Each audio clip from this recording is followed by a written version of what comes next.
Hello everybody, so I am back with another au pair video, and I haven't done an au pair life video in quite some time, not since I was back in Spain, but I still have more that I wouldn't mind like sharing, and maybe you have questions still, or it could just be helpful to other people looking to become au pairs. But yeah, I'm currently in my truck right now. I am also just wearing my Cause Less Harm, Create More Harmony sweater. I'll put a link below to the website where I got this from. It's a Canadian company, yeah, and they're based out of Edmonton, I believe. So anyways, but I am just going to be doing my personal au pair story and explaining to you why I really left. I did film a video explaining very vaguely why I left my host family. So a little bit of background: I was an au pair for this family. They were my second host family. I was an au pair for this family for 5 months in Madrid, Spain. They had one little boy, and he was 16 months old when I got there. But I'm just going to explain to you. I've got some notes written down, so I hopefully don't miss like details, and I'm going to try not to make this video like super long, but this is kind of a story time, so if you don't want to sit around and hear me talk about being an au pair, then this is probably not the video for you. But to start at the beginning, it was from the very start a bit of a rush because I was leaving my first host family after 3.5 weeks because it was not working out with my first host family. And so anyways, I had found this host family in Madrid on AuPairWorld.com, where I had found my original host family as well. And I found the host mom in about like, well, I found her and I sent her an email, and 2 days later she got back to me, and it was within a matter of like 4 days that we decided I would be their new au pair. We texted a ton for like 2 days, and we had a shitty Skype call. Like we were Skyping, but the quality was terrible and her computer cut out, so I didn't have a chance to really like ask that many questions. She just kind of was able to like see that I looked like a nice person, and I was able to see she looked like a nice person and that she was real, and she briefly showed me her baby. So anyways, I just needed to get out of my first situation, so I decided that I would move to Madrid and begin working for them. So the very beginning, I had an 8-hour-long bus ride to Madrid. My new host family picked me up at the bus station. They seemed super nice. Their English, like my host mom, she said like, oh, I can't speak good English, like we don't really understand, we don't speak. So I was a little worried, but she was pretty much fluent. Like she was really good at English, and her husband was just fine as well. Also, if you see my breath throughout this video, it's because it's quite cold in here. I'm surprisingly warm, but this truck is too loud, so I can't like put the heat on. Anyway, so they picked me up and they seemed really lovely. We got to their flat or apartment in the city, and my room was the baby's future room. So I had a very small room, and I had this super tiny little like single bed. It's not like an American size single bed, it's a Spanish size single bed, and if you've ever been in Spain, you know like their bed sizes are smaller, so if you get a queen, it's not equal to like a queen size in America or Canada. But so anyways, but honestly, their home seemed so welcoming and like comfortable, so I was not upset about that at all. The only thing off the bat that was a little bit weird was that for storage, since it was the baby's room, she had like every like drawer and like, I don't know, closet filled in the space with all the baby stuff. So I got, I think like 2 drawers, and then I had a few hangers, so I didn't really have space for my stuff. So I kind of like had to squish a lot of it together, and I ended up asking a little bit later on for more space, so she gave me another like half a drawer. So it was a little bit weird, but anyway, so I slept really well. I also told her from the beginning that I was vegan, and she said that was completely and totally fine. So just so you know, off the bat, I did, like, tell her that, because then a little bit later on, it'll, you know. So anyways, then the next day, I woke up, and she had said, like, we have to go to my hometown because my dad is having a hip surgery.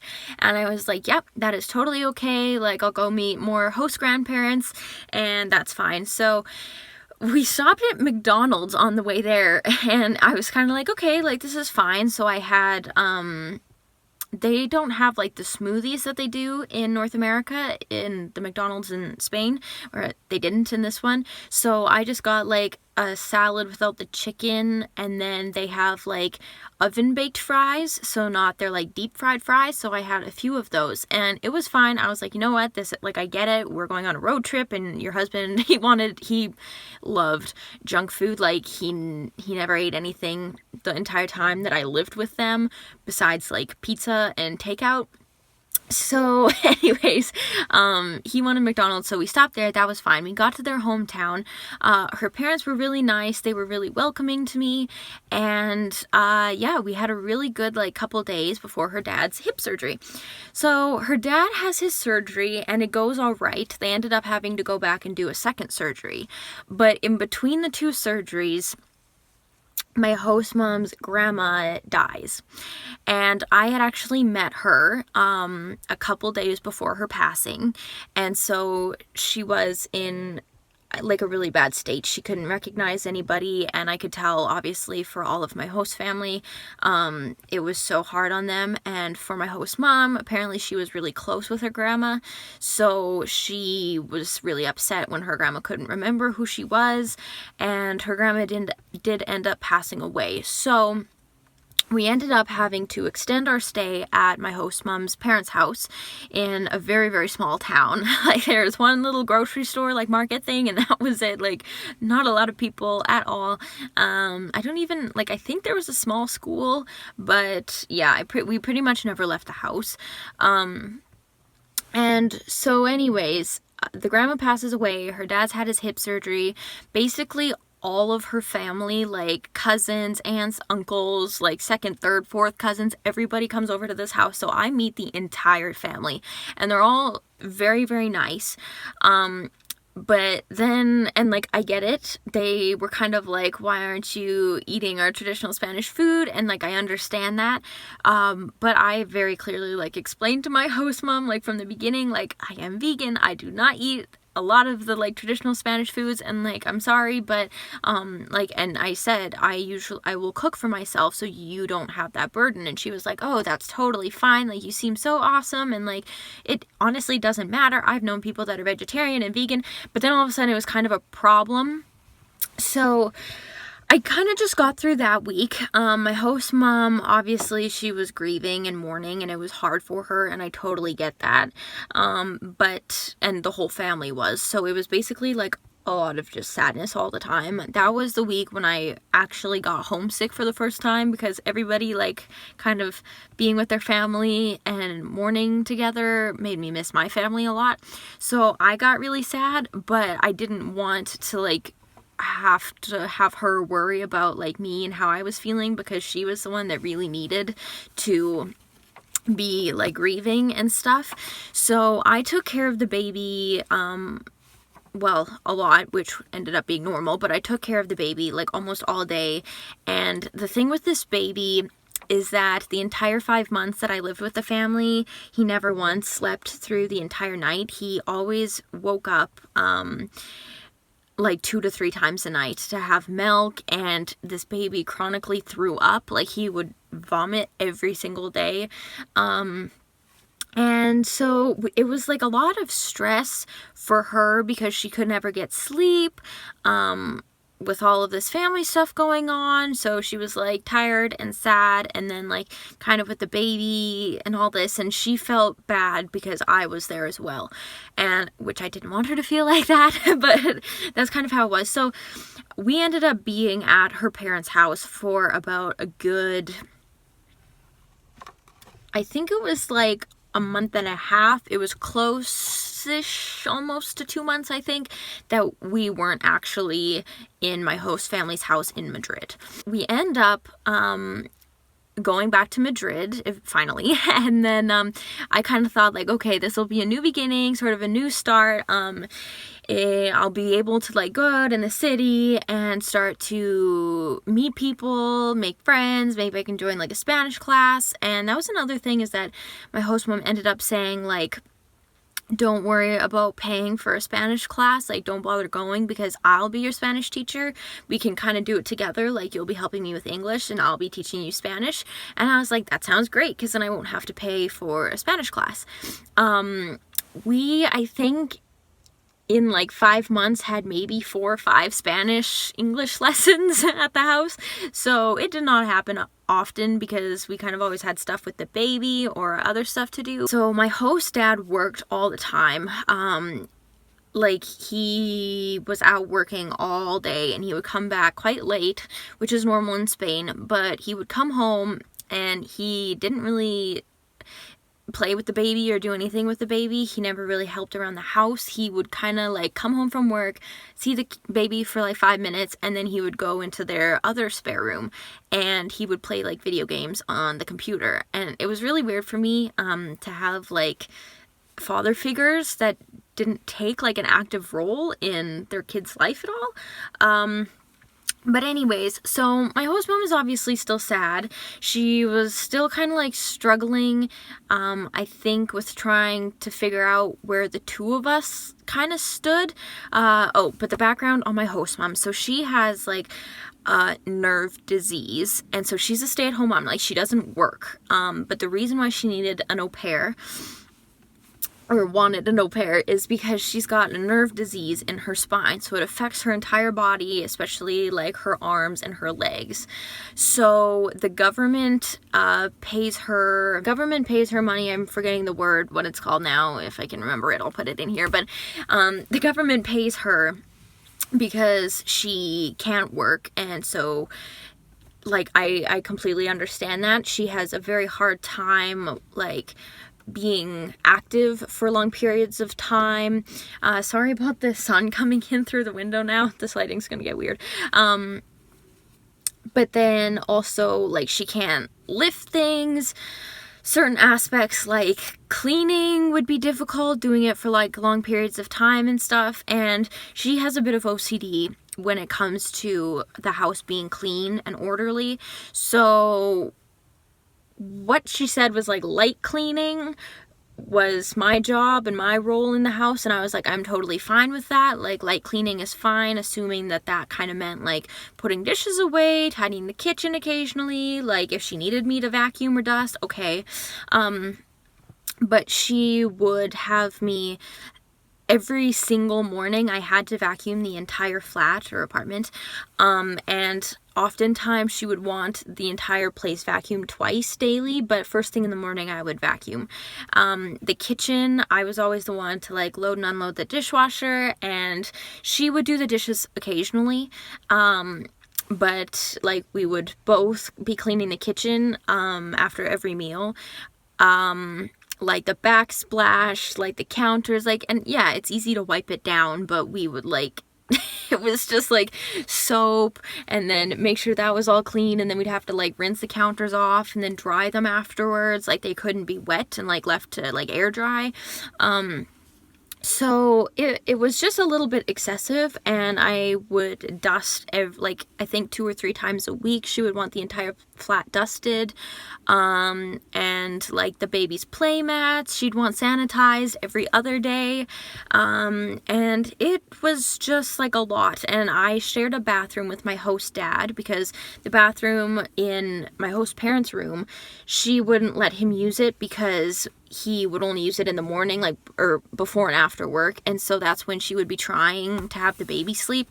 So she obviously didn't want the baby to like be woken up, and he was a very light sleeper, so my host dad would use a bathroom that the two of us shared. So every I think it was only once a week I would just have to clean the bathroom, but that was like the walls would have to be wiped down, the toilet completely done, the sink, the counter, everything dusted, do the shower really well.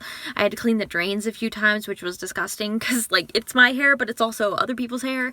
So there was a lot of cleaning, and that was my job.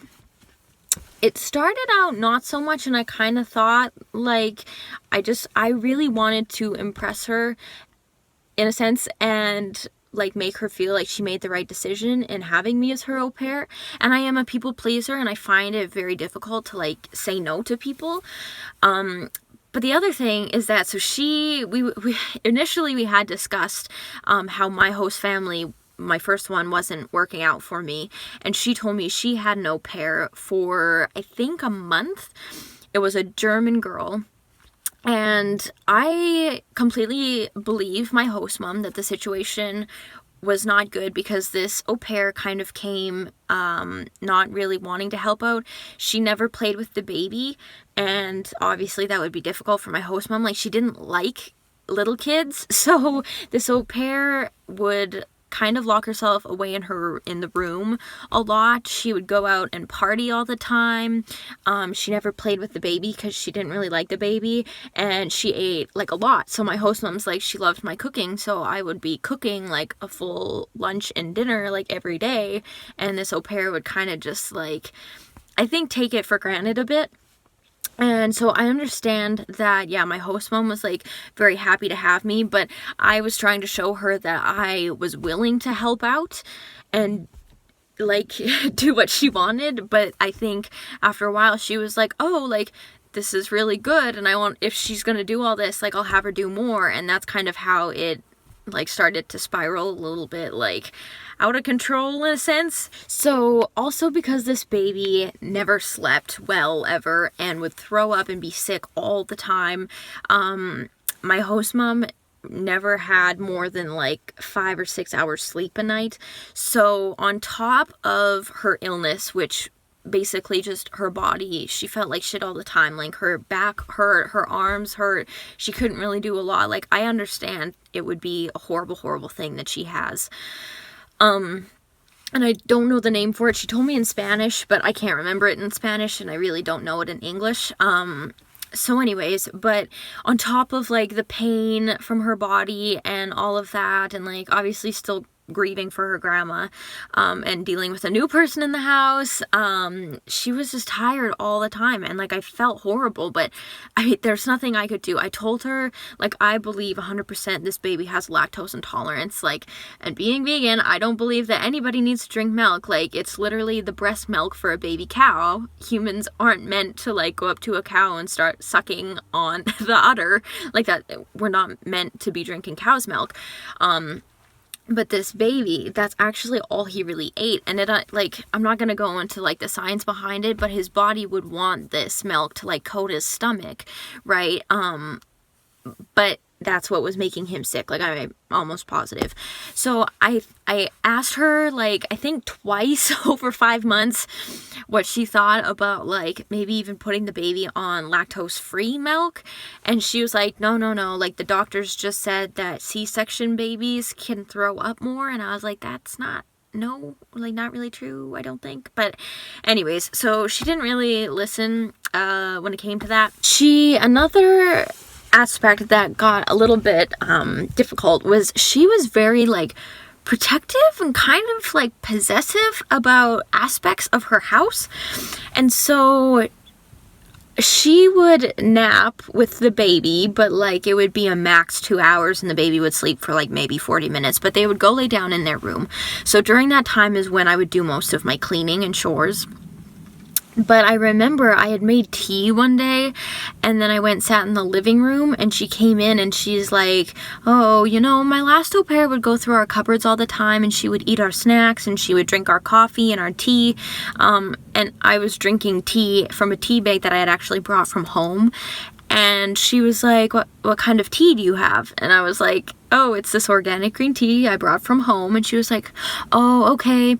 Yeah, that's fine. But like the last au pair, she would go through our like kitchen all the time.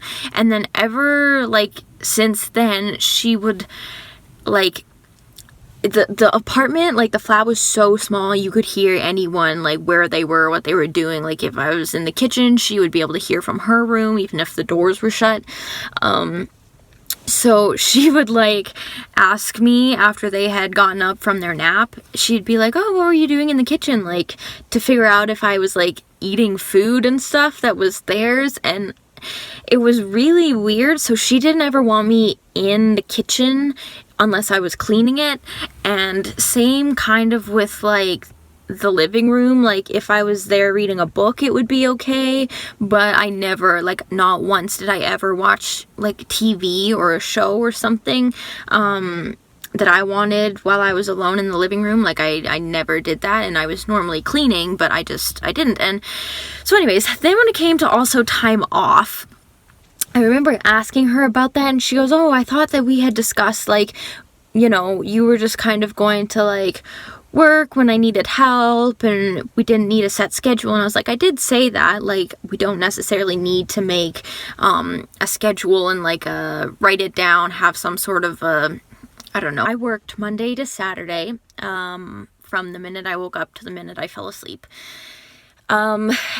And it is partially my fault because, like I said, I was trying to be as helpful as I possibly could.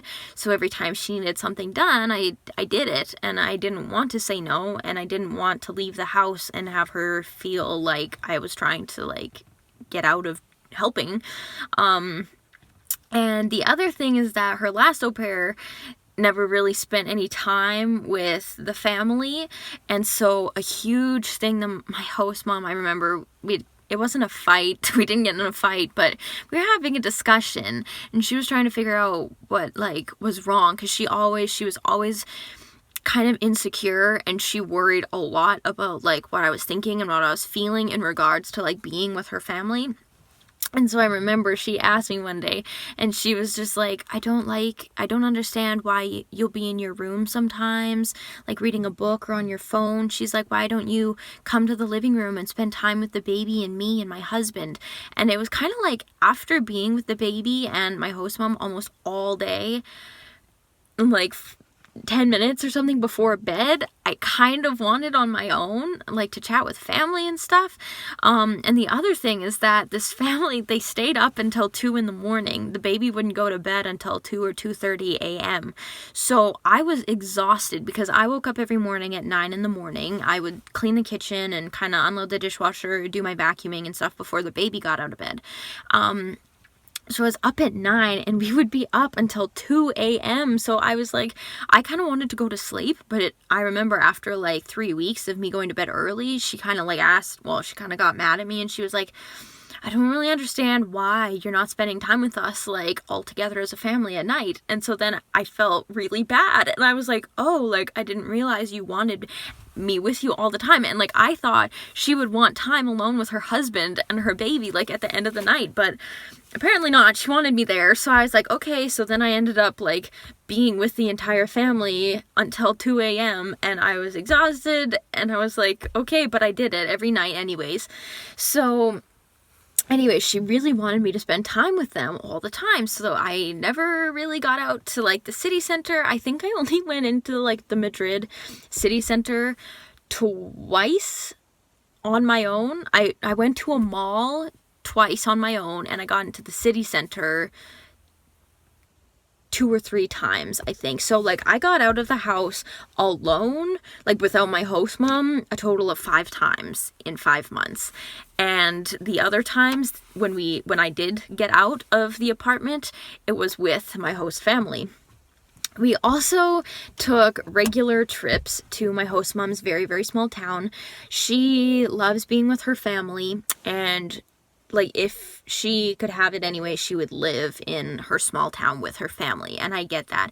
But because her husband, he needed to be in Madrid for work, that's pretty much the only reason that they lived in Madrid. And so the thing, though, with being in her parents' town is we would be there for a week. Her husband would drop us off and then go back to work for the week. And then after his 6 days of work in Madrid, he would come back and pick us up and take us home. So the host dad was really never with us much. So anyways, we spent a lot of time at her parents' house, and it was just hard because for her it was comfortable, but for me it was even more awkward because I had nothing to do and her parents couldn't speak English, which that was fine, but it was just really weird. Like, she wanted to be taken care of, but then I was kind of there, like, awkward, not sure what I was supposed to be doing. Like, was I supposed to be cleaning the grandparents' house? Was I supposed to be taking care of the baby? Like, I thought the grandparents would want to take care of the baby all the time, but it was like oddly split up between us, and so it was really awkward. So the two like vacations that I did end up taking were during weeks when she went to her parents' house, but she told me after that she was upset that I didn't go with them to her like parents' town, and like that was kind of when I knew, like, I can't be with your family 24/7. Like, I want to experience things for myself as well and, like, travel. And she's like, I understand you want to travel, but I really wish, like, you had stayed with me and my family in our town. And I was like, I'm sorry. Like, it was just not fun. And, like, there was nothing for me to do. There were absolutely no, like, kids or anything that, or, well, not kids, but, like, people my age that I would have met in that town, so it was really like awkward. And so yeah, sorry about the sun. The other thing with the food situation is that she was kind of fine with it in the beginning, but she would get upset. Like, she would tell me to try things, like, well, just try a piece of hamon, and just try this like cake that my mom made, right, with yogurt and eggs, just try a piece, like. And she would always kind of be wanting me to like try everything, like maybe thinking she would end up changing my mind, or thinking I would change my mind to start eating it. And I was just like, no, and thank you, like, I'm sorry, I just don't eat animal products. And she would ask me about it all the time, and she would tell me her very strong views that she just believes animals won't be able to or humans won't be able to survive without eating animals. And I didn't tell her I don't believe that. I just kind of let her talk, and I didn't really question her because I didn't want to like make her upset or anything. But then with the whole like kitchen thing, she didn't like me being in the kitchen on my own, and so it was hard to cook for myself. And she never got groceries. I never got groceries. Her husband always got groceries. So he would buy like one head of broccoli for 2 weeks, and he loved processed food. So he would just get like cakes and cookies, but like tons of bread when he went grocery shopping. So I basically started eating a diet of like bread, olive oil, and tomato, and that was basically majority of what I ate. I had oatmeal every day for breakfast with soy milk, and bread pretty much for lunch and dinner. Some days we'd have rice. When my host mom wanted rice, I would have rice as well, and she would just separate it and put the seafood and meat in hers. But I had like very, very little nutrients, and I really don't want to like blame it on them. I'm not blaming them for that, but it was just really difficult because I didn't really get a say in like the food that we got. And they would have fruit and stuff, but like if I ate, oh my gosh, I remember one day I had eaten 2 bananas, and she was like, how many bananas do you eat a day? Because we don't buy that many, and we can't afford to get like bunches and bunches of bananas. And I was like, oh, like, I'm sorry, I was just hungry, and I ended up having 2 bananas today for a snack, and like, I'm sorry. And so then I basically just kind of stopped eating the fruit after that, because I was like, if I'm gonna get like in trouble for eating fruit, I won't. So I would have like, if there was an abundance of fruit in the kitchen, I would have some for like a few days, but then while it was kind of like running low, her husband would eat the fruit and she would have fruit, and the baby would occasionally. So once it kind of got lower, then I would just like not eat it, because I didn't want her to think that I was eating them out of house and home, and like I was not eating a lot when I lived with them because I felt bad. So yeah, I would eat a lot of bread. On Sundays, when it was technically my day off, that was the one day when I wouldn't have to clean anything, but I would kind of end up cleaning my own bedroom, well, the baby's room then. But Sunday, she would always tell me that we had planned, like, or she had planned a fun, like, family day, like a family outing. So we'd go to a new town, or we'd go explore in Madrid. So I never set anything up, like, to do with people, which I only met, like, 2 people in Madrid, but I always kept my Sundays kind of designated to do something with the family because 1, she wanted me to be with the family a lot. 2, she told me that she had planned something for everyone to do. But Sunday would roll around and my host parents and the baby would be in their room until like 2 o'clock in the afternoon. So I would be awake and like waiting around, like, okay, maybe they'll come out and they'll be like, all right, we're going now. But then it would be weird. Her husband would say, like, no, I don't feel like it. So she'd be like, oh, okay, well, I guess today we're not going to do anything. So it was like, I had set aside my Sundays to, like, be able to do stuff with the family that she had said we were going to do. But then it ended up not happening. So then it was just kind of like, oh, okay. Well, I guess now I'll just stay home because I didn't plan anything and I didn't really know a lot of people. So I didn't want to go out and, like, walk around by myself a lot. Yeah, so that was a bit weird too. Towards the end of my time with the family, I had gotten sick a lot. I was sick for about 2 weeks straight. I had pink eye.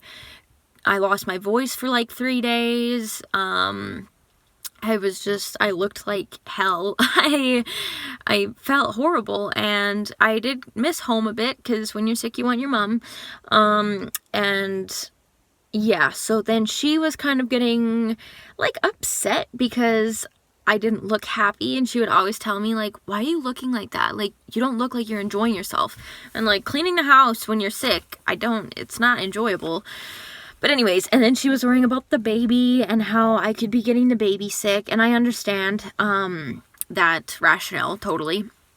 But at this point, it was like a mix of like a poor diet, not enough sleep, a lot of stress, and like trying to please her, I think, was kind of the biggest stressor. And then, like, yeah, having to still work every day.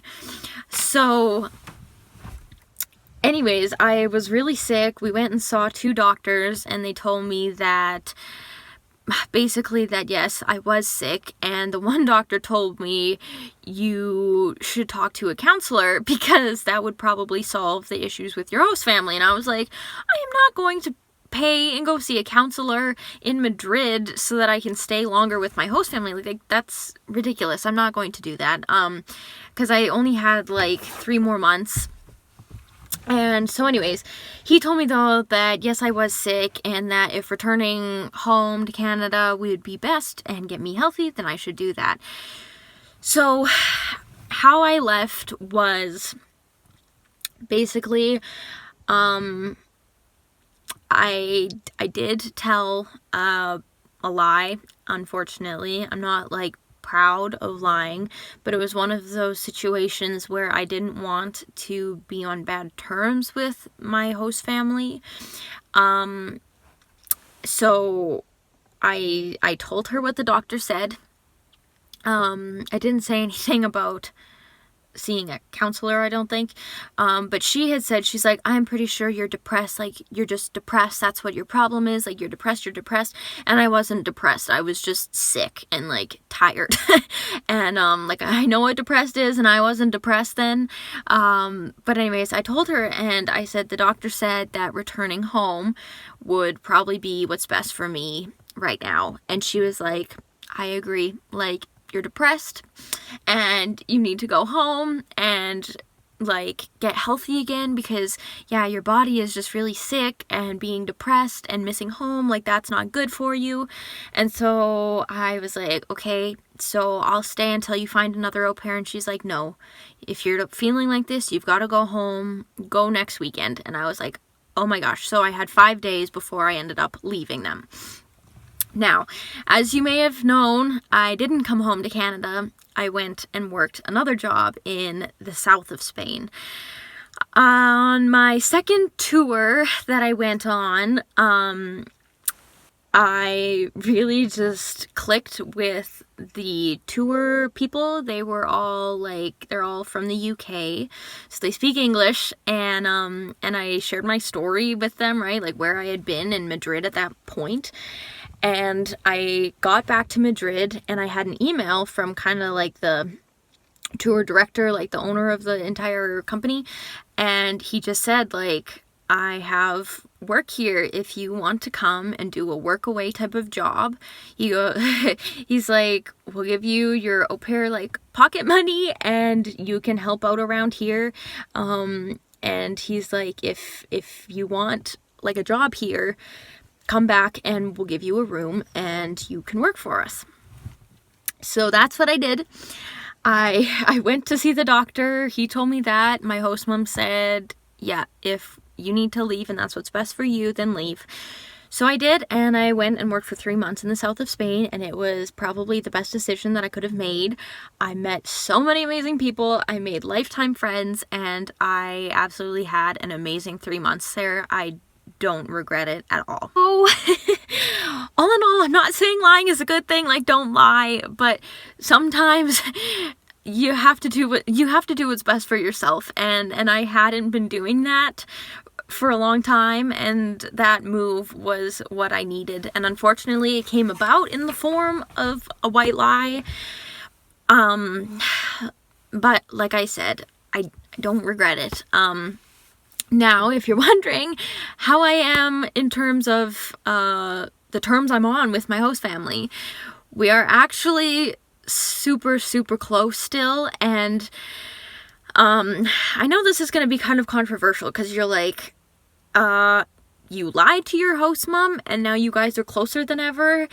And yeah, actually, we talk to each other on WhatsApp still, not often, like every few months we do, but she sends me pictures of my host baby, and the thing is that I really love that kid. Like, I spent like 5 months almost 24/7 with that baby. Like, of course I have a bond and a connection with him, and I love him. So anyways, she sends me pictures of him, tells me how he's doing. My host mom is actually pregnant again, so she's having another baby, which I am concerned because she needs help taking care of one baby, because she can't clean or lift or do a lot of things. So anyways, I do still talk with them. I sent them a Christmas card, and I sent the baby a Christmas present. And so we do still talk, and she tells me how she's like proud of me for going to college soon, and how I'll be a great doula. And so we do still talk. We're on good terms, and we're probably like kind of closer now than we were when we lived together. But that's the other thing, when you live in like such close quarters with someone 24/7, it's hard. Like, and the thing is that like with my parents or my brother, we have a much bigger house, right, than that small apartment is. If I have a problem with my family members, like, I can kind of get mad at my brother, or like, you know, I can be sarcastic with my parents, and at the end of the day, we know that we love each other. But when it's with like a host mom, like, I couldn't tell her that I was unhappy. I couldn't be in the kitchen, because then I don't know where boundaries were, really. It was strange like that. All in all, like, I did have some good memories with my host family. It wasn't all bad. But it was a challenge, and over 5 months, it was kind of exhausting. Like I said, I was happy with the amount of time I spent with them. I wouldn't have needed any more time. Less, I don't know, but I'm happy with where we are in terms of like how we are today, talking and stuff. So if you have any questions or comments, I mean, please don't be rude, but yeah, any questions or comments, leave them in the comments down below, and I will answer all, or as many as I can. But this was just my personal au pair experience, and I hope you guys enjoyed this video. Please comment, rate, and subscribe, and I'll see you in the next video. Bye!